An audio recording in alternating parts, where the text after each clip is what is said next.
Part 1. 1. You are going to hear a conversation between an agent and a client. First, you have some time to look at questions 1 to 6.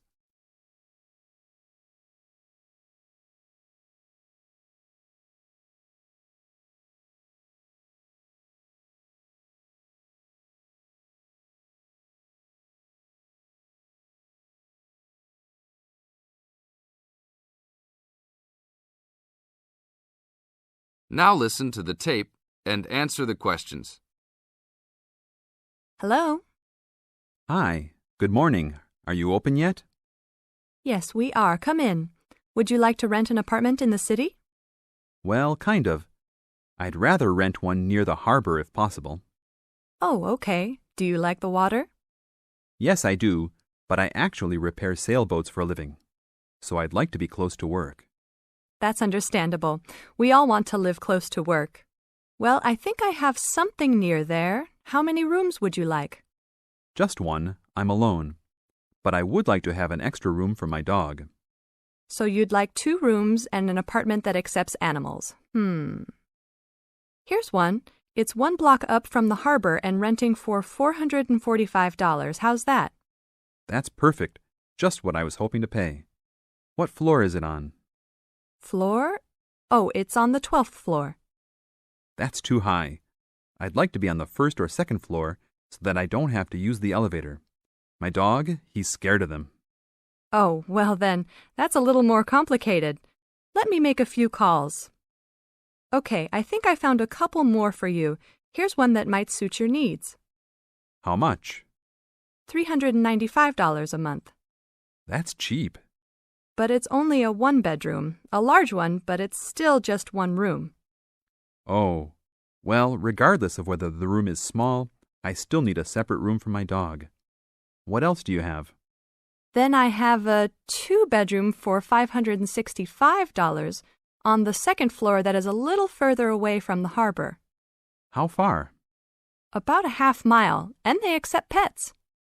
That's a little more than I had planned on paying, but I guess I could look at it. What's the address? 224 Williams Avenue, Harbor Square. 224 Williams Avenue. Got it.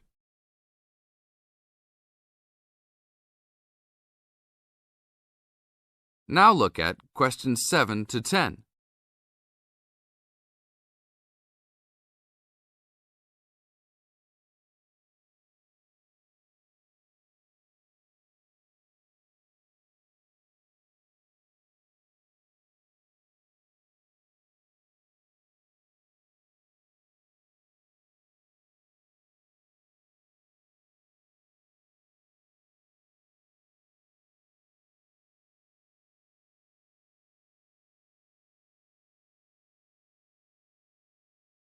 As the talk continues, answer questions 7 to 10. What else is included? Let's see, it has a washer and dryer, refrigerator and stove, a bed, dressers and shelves, and access to a swimming pool, game room, and gym. Ooh, I'll definitely take a look. Hi, how did you like it? It's great. I love the amenities, but the bed and furniture are awfully dirty. Can they replace those before I move in? Sure, that shouldn't be a problem. Anything else? Yeah. I didn't see anywhere to park my car. Is there a parking lot in the basement? Yes, there is. Would you like to rent a space? No, I'd like that to be included in the rent. Oh, well, I'll see what I can do, but I can't guarantee that. Do you want to take it anyhow? If those 2 issues were solved, I would love to take it. That is the end of Part 1. You now have half a minute to check your answers.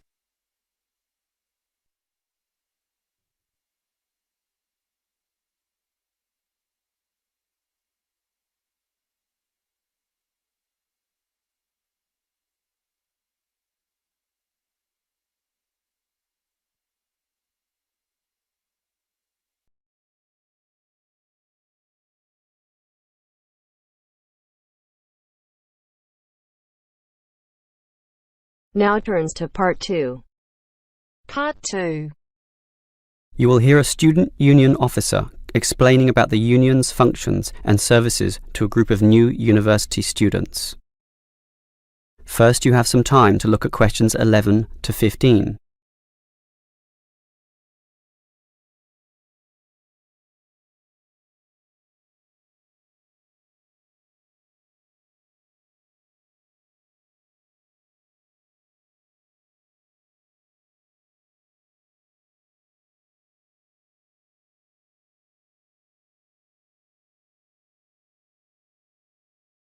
Now listen carefully and answer questions 11 to 15. Hello everyone. Now, here you all are, new university students.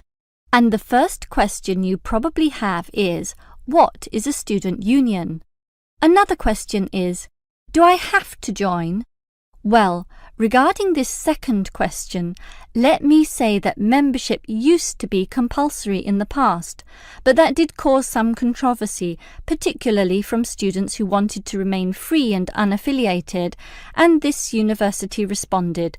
So, joining up is no longer compulsory.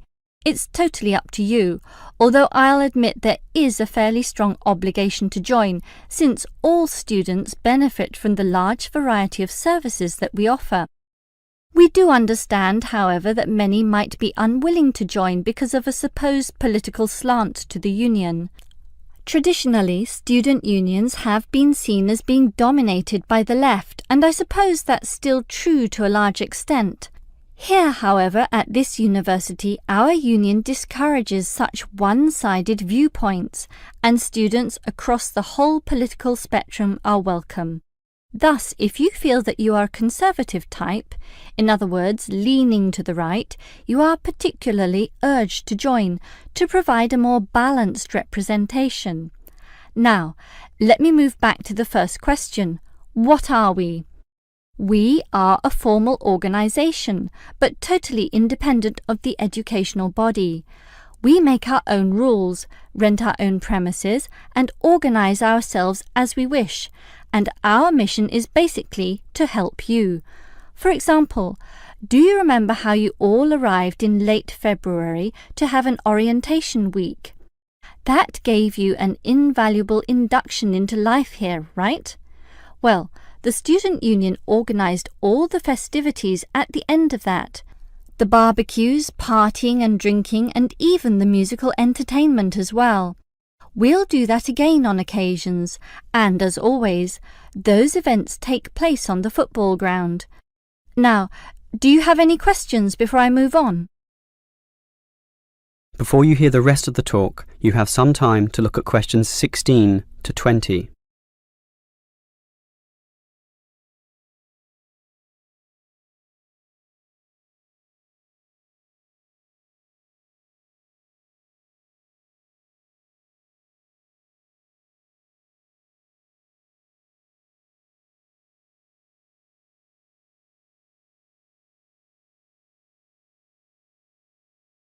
Now listen and answer questions 16 to 20. Now, let me tell you more about the student union and its basic functions. In general, there are three: social, organisational, and representational. Let's look at the first one. Basically, the union provides many social outlets for you to relax and have a better life at university. If you go to our union office, you'll find a list of the many clubs and societies we have, where you can make many friends with people who share a common interest. So, after class, sit with them in the cafeteria and discuss whatever takes your fancy. We also maintain sporting facilities and even our own gym, allowing you to relieve some of that pressure and worry after a particularly hard session in the classroom. And we have some small shops and other places where you can buy clothes and sporting gear, in other words, some retail outlets. And if you flash your student union card, you'll get up to 20% discount at the bookshop. But unfortunately, there are no discounts at the union cafeteria. Sorry, no cheap cappuccinos. Finally, there's a student union newspaper, and you're welcome to contribute or put in advertisements if you're buying and selling goods or textbooks. You can also place notices of a more personal nature on the notice board of the union office itself. Alright, let's move on to our more serious functions, which are helping you get through life here, as well as representing you in times of trouble. Regarding the second issue, if you have a problem or a grievance, or if you feel under pressure or depressed for reasons both inside and outside the university, for example, perhaps a dispute with your landlord or the people in your local gym, then come to us. We have a range of counsellors and helpers, and even some lawyers, who you can meet in the conference room. So just sip a cup of tea or coffee with them and tell them your troubles, and they'll be all ears. Basically, there's every reason to join the student union, since whatever you need, whether it be social or representational, we will help you.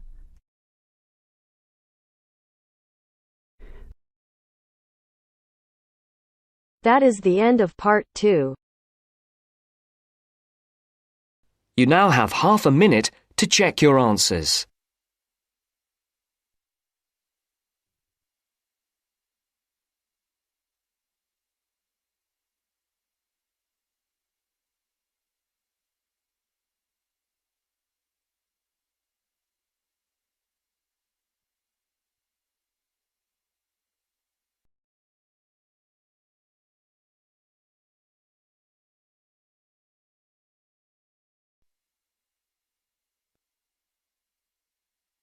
Now turns to part 3. Part 3. Listen to somebody giving a talk about how setting goals can help you achieve more.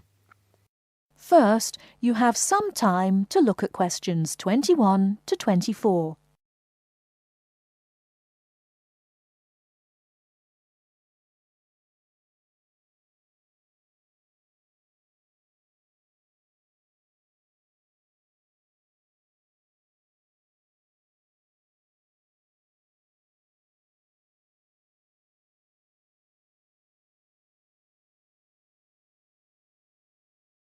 Now, listen carefully and answer questions 21 to 24. Good evening, everyone. It's good to see that so many people managed to make it. An achievement in itself when I'm sure you're all so busy. This evening, I'm going to talk with you about setting goals and how setting goals can help you understand what you really want to achieve. First, though, I'd like to start by saying what I think achievement actually means.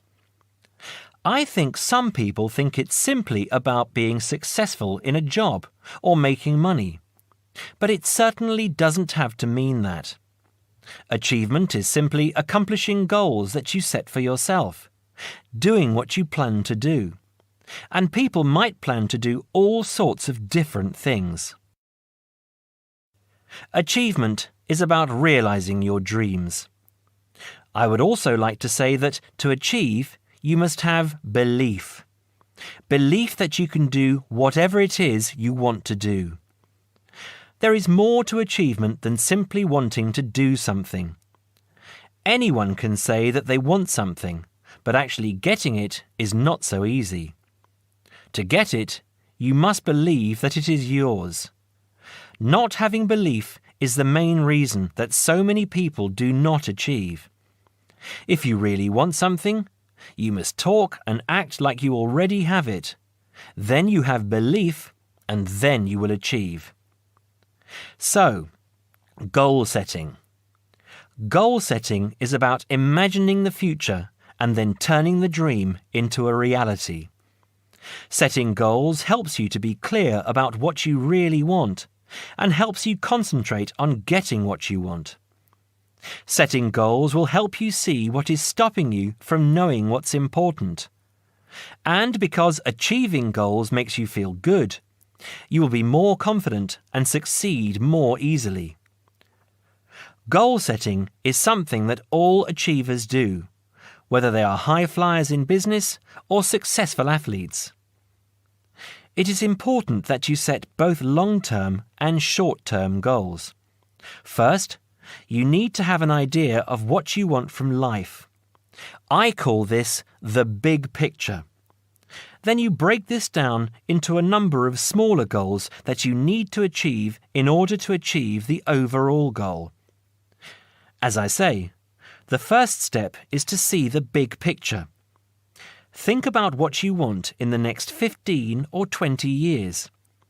Doing this will influence all the smaller goals that you set yourself.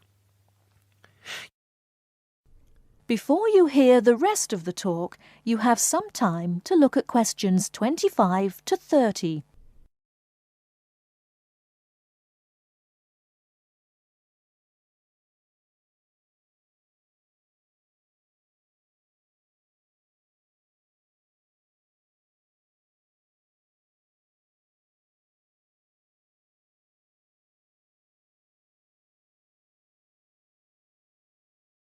Now listen and answer questions 25 to 30. You need to think carefully about different areas of your life and how they influence each other. You should identify the important areas of your life and try to set goals in each of those areas. Here are the areas that most people want to focus on, but remember that everyone is different. First, think about your career. How important is your career to you? Do you want to be a manager or run your own business? Or are you happy working for other people? Connected to this is the financial side of your life. What sort of income do you want to have? Is wealth important to you? You need to think about long-term relationships. At what age do you hope to be married? Do you want to have children? How much time do you want to spend with the people you love? You need to think about your health and how that could change what you can achieve. How will you stay healthy as you get older? Do you do anything that is not good for your health? And how will you try to do those things less or stop doing them completely? Finally, you need to think about your free time, your hobbies and interests. How much time do you want to have to do what you really enjoy? It is difficult to achieve goals in one area if you feel that you don't have the time to do the things that really make you happy. Now, when you have this overall picture, try to set yourself one goal for each area. Make sure the goals are what you really want and not what you think other people want from you. Of course, in life, it is important to make the people around you happy, but you must focus on what you want. Now, I will go on to talk about how to break your lifetime plan down into short-term goals.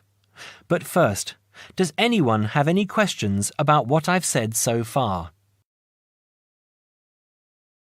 That is the end of part 3. You now have half a minute to check your answers.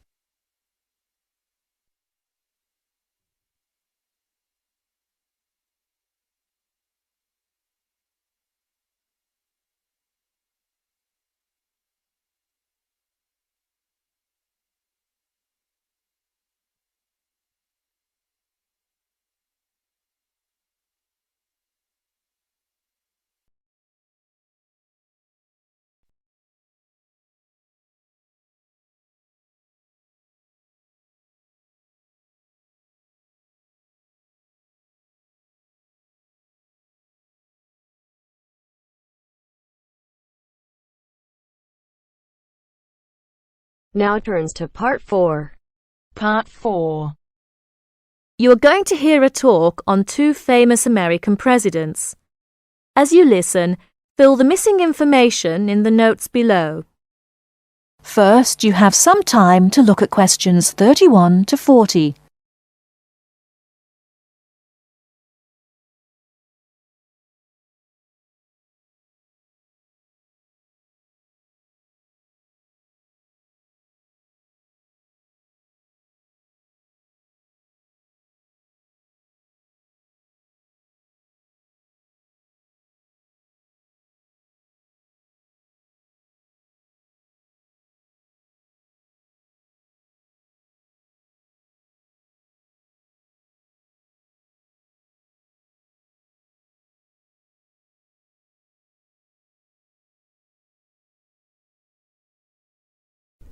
Now listen carefully and answer questions 31 to 40. John F. Kennedy and Abraham Lincoln lived in different times and had very different family and educational backgrounds. Kennedy lived in the 20th century, while Lincoln lived in the 19th century.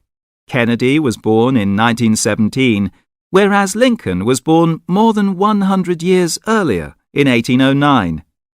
As for their family backgrounds, Kennedy came from a rich family, but Lincoln's family was not wealthy. Because Kennedy came from a wealthy family, he was able to attend expensive private schools. He graduated from Harvard University. Lincoln, on the other hand, had only 1 year of formal schooling. In spite of his lack of normal schooling, he became a well-known lawyer. He taught himself law by reading law books. Lincoln was, in other words, a self-educated man. In spite of these differences in Kennedy and Lincoln's backgrounds, some interesting similarities between the two men are evident. In fact, many books have been written about the strange coincidences in the lives of these two men. For example, take their political careers. Lincoln began his political career as a U.S. congressman. Similarly, Kennedy also began his political career as a congressman. Lincoln was elected to the U.S. House of Representatives in 1847. Kennedy was elected to the House in 1947. They went to the Congress just 100 years apart. Another interesting coincidence is that each man was elected President of the United States in a year ending with the number 60. Lincoln was elected President in 1860, and Kennedy was elected in 1960. Furthermore, both men were president during years of civil unrest in the country. Lincoln was president during the American Civil War. During Kennedy's term of office, civil unrest took the form of civil rights demonstrations. Another striking similarity between the two men was that, as you probably know, neither lived to complete his term in office. Lincoln and Kennedy were both assassinated while in office. Kennedy was assassinated in Dallas, Texas, after only 1,000 days in office. Lincoln was assassinated in 1865, a few days after the end of the American Civil War. It's rather curious to note that both presidents were shot while they were sitting next to their wives.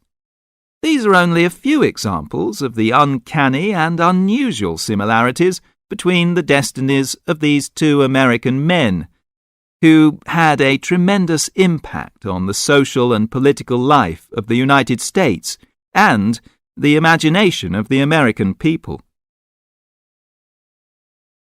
That is the end of part 4. You now have half a minute to check your answers.